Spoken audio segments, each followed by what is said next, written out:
Today's daf is daf lamed ches, and we're learning the sugya of bishul akum. And the Rabbanu made gzera that we don't rely on the cooking of raw food by the idolaters. So the Gemara says, Amar Rav Shmuel bar Yitzchak Amar Rav, like the second line from the top of lamed ches. So if you have something that you could eat raw, like let's say, for example, water, you could drink water, you don't need to cook the water. Or even bread, you don't need to roast or toast the bread, you can eat it without toasting it. So the idea of Bishul Akum is that they did something for you and you really appreciate it. But in the case of something that's nechal chai, k'mot shehu, it could be eaten as is, then their bishul really didn't accomplish anything. It didn't change the object, and there's no bishul akum. Besura masni hachi, that's the way they taught this kula in Surah. But bepupedisa masni hachi, they had a different transmission. Omar Rav Shmuel bar Rav Yitzchak Omar Rav, kol she'eno nechal al shulchan melachim l'lafes bo'as hapas, mishum bishul of the kochav. Now let's make a few points over here. We're talking about something that doesn't really have significance. And why is that? Because it might be eaten, but not, you wouldn't, let's say, put it on a platter at a wedding, or let's say you wouldn't serve it in a restaurant necessarily, or maybe, you serve it on the side. It's not part of the main meal. This may be surprising to you, as it was to me, that potatoes back in the day were never given at restaurants. It was considered like too cheap. It was like second. I mean, today you can't go to a wedding without them making potatoes. They make it in so many different fancy ways. Now, what's not clear here is whether or not, according to the second transmission, in the name of Rav Shmuel, are we talking about another kula? Meaning, of course, it has to be something that needs cooking, but even if it needs cooking, it might not be subject to the law of Bishul Akum because it's not Ol al Shulchan Malach. And that's going to be the sheet of many, many of the Rishonim and the Poskim. So in order to be Asur, midin Bishul Akum, you have to check off two boxes, fulfill two conditions. Number one, it's got to be something that's Eino Nechal Chai. You couldn't eat it raw, like meat, for example. Eggs is a question. I mean, Rocky, had raw eggs. Okay, but that's an exception. I don't think most people don't eat raw eggs. So that would be Eino Nechal Chai, and that would be subject to Bishul Akum. But you have another condition that it's got to be Ol al Shulchan Aruch. Now, you'll notice that the Gemara adds another 4 words here, Lafos bo es hapas. And what does this mean? It means that it's also part of the main meal. And it's an accompaniment to the bread, right? The Kfiyas Suda is on lechem, on a pas. And now he adds something to the eating of the pas. So you would find it on the main platter. There's meat or fish. And then on the side, you'll have your, let's say, green beans. They make in different ways. And that's on the main serving dish. And it's Eino Nechal Chai. We don't eat raw string beans. So that's the second condition. My beinayu, the Gemara seems to assume that there might be an afkamina between these two transmissions. Dogim ktanim v'ardi v'daisa. So let's take small fish. You can't eat small fish raw. That's the assumption of the Gemara. Again, the Gemara in Shabbos seems to have a possibility of a fish that could be eaten raw, or maybe not raw, but through what's called kavush kimavushal, when you soak it. Now, ardi are mushrooms. Here in modern Israel, we call them pitriot. Once again, pitriot cannot be eaten raw. Daisa is a kind of a farina, we call it, a kind of a porridge. And again, you need cooking. But on the other hand, it's not olal shulchan malachim. So in the second Lishna, they added a second condition. And even though the first condition could be fulfilled in all these cases, and therefore would qualify and be subsumed under the Isur Bishalakum, but it's not because it's lacking in the second condition. You wouldn't put it on the king's, royal table. A small fish, porridge is something that's, for the poor people. Omar Rav Asi, Omar Rav, Dogim Ktanim Meluchim Ein B'hem Mishum Bishal Akum. So as I said before, in some cases, you could take these small sardines, small fish, and you can eat them without cooking. For example, they're salted or through soaking. And in such a case, there's no Isur of Bishalakum if they take this fish and it's edible because it was salted, and now they cook it. It may improve the taste of the fish, but it's not critical in order to make it edible. Omar of Yosef, im tzlon ovek chavim. Now, the Gemara is going to stretch its arm out here to the laws of Erev Tavshilin. Erev Tavshilin requires that you set aside 2 edible foods that are cooked and ready to eat. And now what Rav Yosef is pointing out is that the Isur of Bishal Akum is the flip side, or shall we say the opposite side, of Hechsher Erev Tavshilin. So it works like this. If it could work for Erev Tavshilin, means the bishul process was significant in making the food edible, then it is included under the Isur Bishul Akum. So therefore, if a guy roasts these kinds of small fish over the fire, according to Rav Yosef's presentation, since the fried fish now can be can be used for Erev Tavshilin, so it means now it's perfectly edible, then such a fish, if it was fried or roasted by an akum, an idol worshiper, now becomes asur midin bishul akum.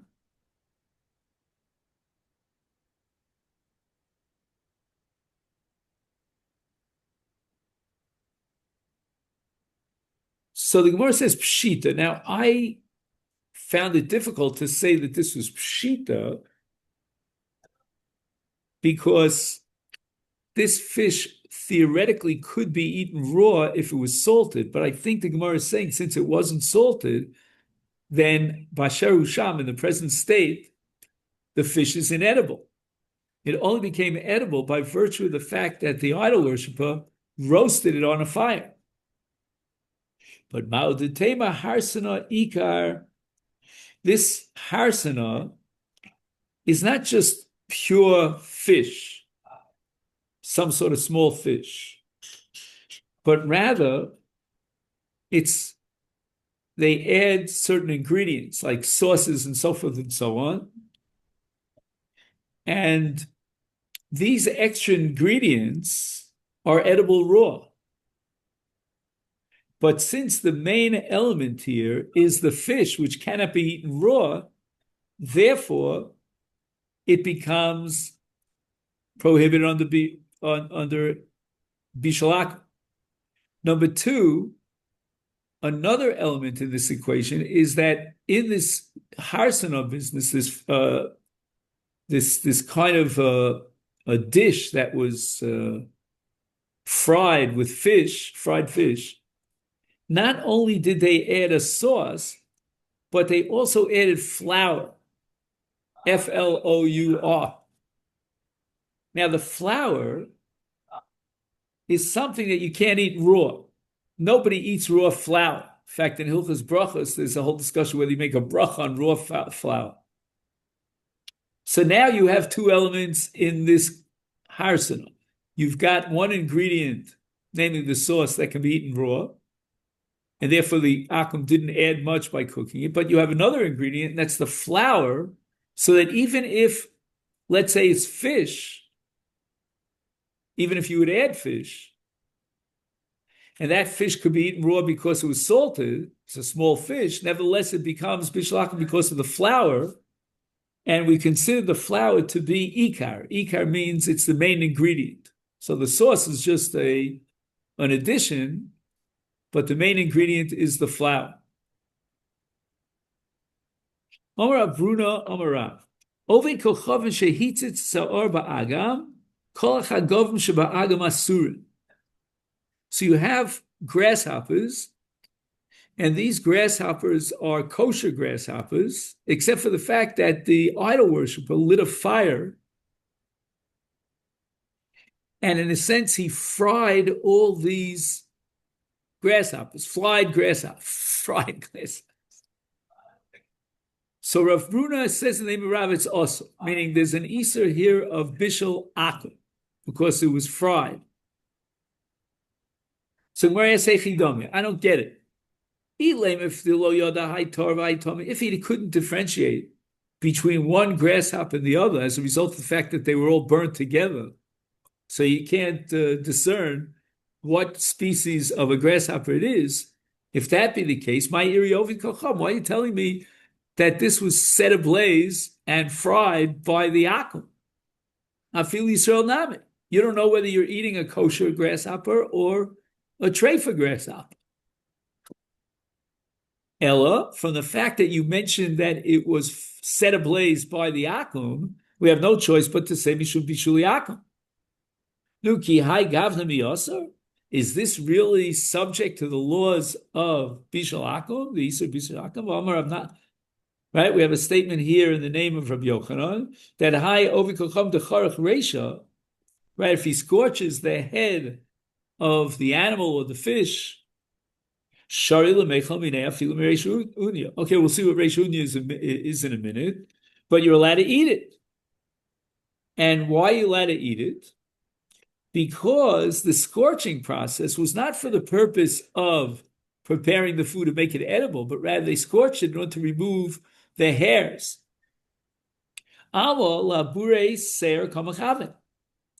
So Rabbi Yochanan says that if the guy has another interest in mind, he's not interested in setting it ablaze in order to make it edible, but rather he's removing the hairs.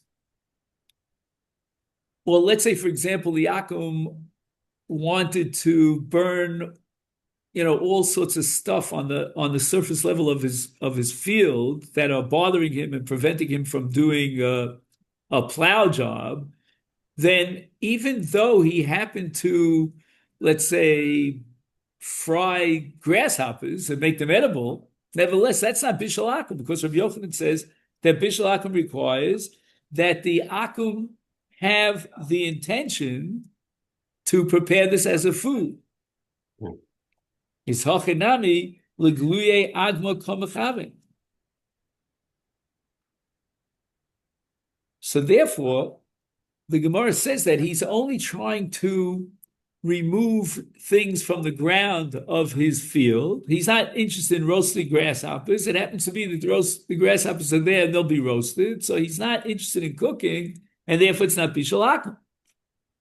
So either he doesn't know the difference between a kosher grasshopper and a non-kosher animal, then who cares whether it was the akum who set the grasshoppers to blaze, even in Yisrael. And if, on the other hand, you're talking about bishul akum, but the akum didn't have an intention to roast the grasshoppers and make them edible, he was interested in clearing out his field. So Gemara answers, Li olam delog yoda hai tor vai tome. So again, even if Yisrael would have set it ablaze, then Enochinami would be in the same butts, the same problem. We have a suffix. We can't eat it. But they were just telling the story as it happened. It was done by an akum. So it comes out at the end of the day that what the Gemara's conclusion is that basically, this story has nothing to do with whether he had kavana for this, he didn't have kavana for this, has nothing to do with bishul akum. It's simply a case where he cannot distinguish and determine the species of this grasshopper. It's a kosher grasshopper. Gufa, we had the statement of Rav Hanan bar Ami in the name of Rab Pidas, who in turn quoted it in the name of Rab Yochanan. Hi, Ovei Kocham Decharach Reishi. If the idol worshiper is singeing the head of the fish or the head of the meat of a slaughtered animal, Shari Lemechel Minei Afilim Reish Unya. What's Reish Unya? Reish Unya is the ear, and that's a very soft meat, very soft part of the thing. Amar Avina Hilka Chayo V'Kom Deshada Sichta Latuna. The idol worshiper took a peg, a piece of wood, threw it into the oven, and covered by Yisrael Kara Meikara. What was inside the oven was a raw vegetable, a gourd in this case, and that was there even before they turned on the oven. They turned on the fire. So it was the idol worshiper who basically turned on the fire by throwing a peg into the oven. But the Israel had placed the vegetable in the oven. Shaper dam, you're allowed to eat the vegetable. In other words, bishul akum only applies when the akum does from A to Z the entire process. He turns on the oven, puts the food in the oven, and cooks. Pshita mal the table of ashuli monakamachavin. I might think that even the peg itself is subject to bishul. Now that sounds pretty wild, does it not? So that's a sugi again in Masechet Shabbos about meleches bishul, and the Gemara establishes there that if you have a wet peg, a wet piece of wood, and you dry it in an oven, that's meleches bishul. So meleches bishul is not just limited to food stuff, and therefore I would assume that this peg itself becomes osur under the law of bishul akum. Which How is that moche malachim? What do you say? How is that moche malachim? Wood. Right. So all those conditions that we said, that it has to be edible, I should say non-edible raw, or it has to be olal shulchan malachim, that's only with regard to food stuff. But if we're talking about a utensil, a kli, and he prepares the kli, that's a whole nother story. Now, he says something here of importance. He says the following. What's going to be the Easter with regard to this utensil? I mean, there might be technically a meleches bishul that was done to this kli, but we never found that the Rabbanan set up an Easter Hanov from a kli that was created by a guy. I can't go into a store and buy a utensil, even though it was fired up in an oven by a guy. But the answer is we're trying to determine what was his purpose when he put a gourd inside a utensil, or let's say the gourd was inside the oven, but in order to fire the oven, he burnt a peg. And now I might think that the bishul on the peg was really done for the purpose of firing up the oven, which was for the purpose of preparing the gourd. So therefore, when we asked before the question, does the guy have kavana to prepare your food by doing the bishul? We said, no, he wants to just clear out the stuff that's on the surface level of his field. Here, we can wonder, what was his purpose? Because by heating up the fire, he actually solidifies the utensil, and he's got now a kli that's functional. Inadvertently, he also at the same time cooked the gourd. So kamash malan l'shrurei monakom achavi, that his main intention here is to improve or perfect the utensil by putting it into the fire. So he's lighting a fire for the purpose of the utensil and not for the purpose of cooking the gourd.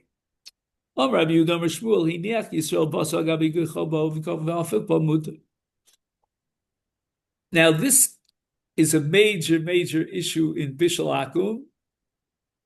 Any mashgiach will tell you that this is the issue. Is it enough that the Jew turns on the fire, let the guy put the food on top of the fire, or no? The Jew has to put the food on top of the fire.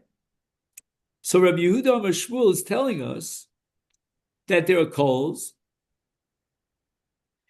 and these coals were fired up by the Akum, but who put the food on the coals? It was the Jew. It doesn't seem from the Gemara that it would be sufficient that the Jew himself would fire up the oven, and then the guy would put the food on top. That would be Bishul Akum. So Gemara says, hey, Chidon, what's the case? If the poking of the coals was not absolutely critical, it wasn't necessary, because even though the fire is a little bit low, it's enough, sufficient heat to make the gourd edible through the process of bishul, then pshita, then for sure it's mutter. Why? Because the guy is not responsible for the bishul. Even had he not turned over the coals, there would have been a cooking. Ela lava must be the ilo hafach lavi bishul. That the only reason why this oven was able to roast that which the Jew put in the oven is only because the guy fanned the flames, right? He stoked the coals. Then am I mutter? Why should we bittul? Bishul shel over kachab. Who's responsible here for the bishul? The Jew who put it in the stove when the stove is so low in its flame that he can't possibly do the bishul. It's the guy who fanned the flames, poked the fire. He cooked it. How could it be mutter lo tzricha? Te'ilo hafach be'avi boshel b'tati shah v'hashta kaboshel b'chadashat. If you would have left the food in the oven for a couple of hours, maybe 2 hours, then it would have been cooked. I don't need the guy. But the guy speeds up the process by adding whatever fuel he adds into the fire. I might think we have to consider this bishul because instead of taking 2 hours, it cooks after an hour, and the guy actually is responsible for cooking, and therefore you cannot eat it. Mashmalon, that's what it's saying in the name of Shmuel, that since if left alone, the food would cook, albeit in 2 hours, kiruve bishul, lav bishul. Now, in Melecha Shabbos, in this case, you would be chayav. So there are a lot of cases that in Shabbos, you do an action which constitutes a Melecha's bishul, but as far as bishul akum is concerned, we won't make it. And that makes sense because bishul akum has to do with kiruv levavos. In other words, what's he really doing for me? Am I eating his food that I couldn't have eaten without him, or am I not? That's what bishul akum as a takona, as a gzeres chacham is all about. Whereas Shabbos, Melecha's bishul, like any other melecha, is a ma'aseh bishul. Whatever constitutes a ma'aseh bishul is yachai.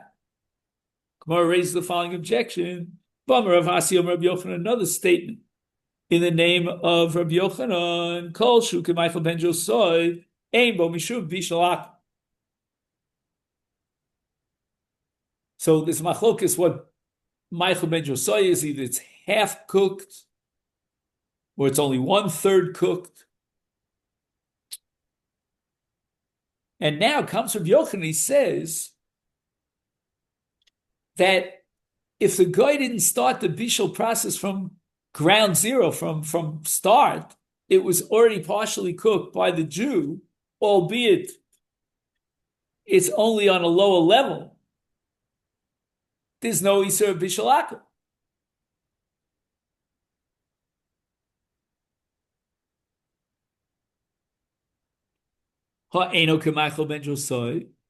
But if the Jew only heated it up to the point where it didn't reach Michael ben Josiah, it's less than half, then yesh bo mishum bishalakel.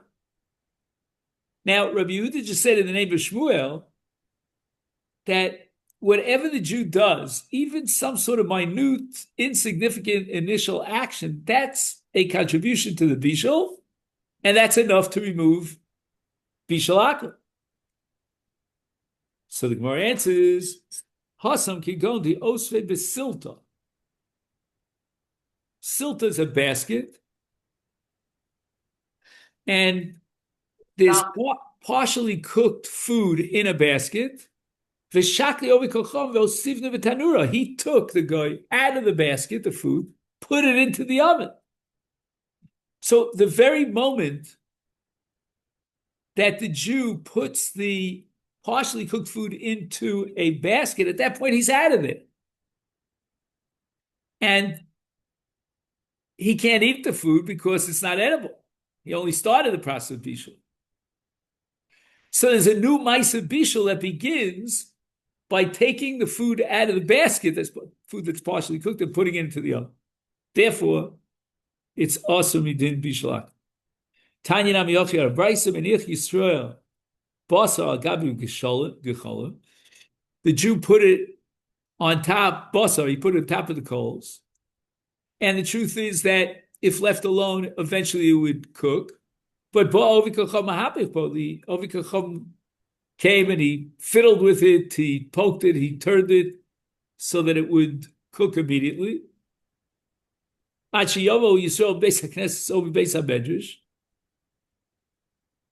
Right? The Jew went to the shul, he went to the house of learning, and he appointed the akum in his absence to be mahapech and speed up the process of the bishul.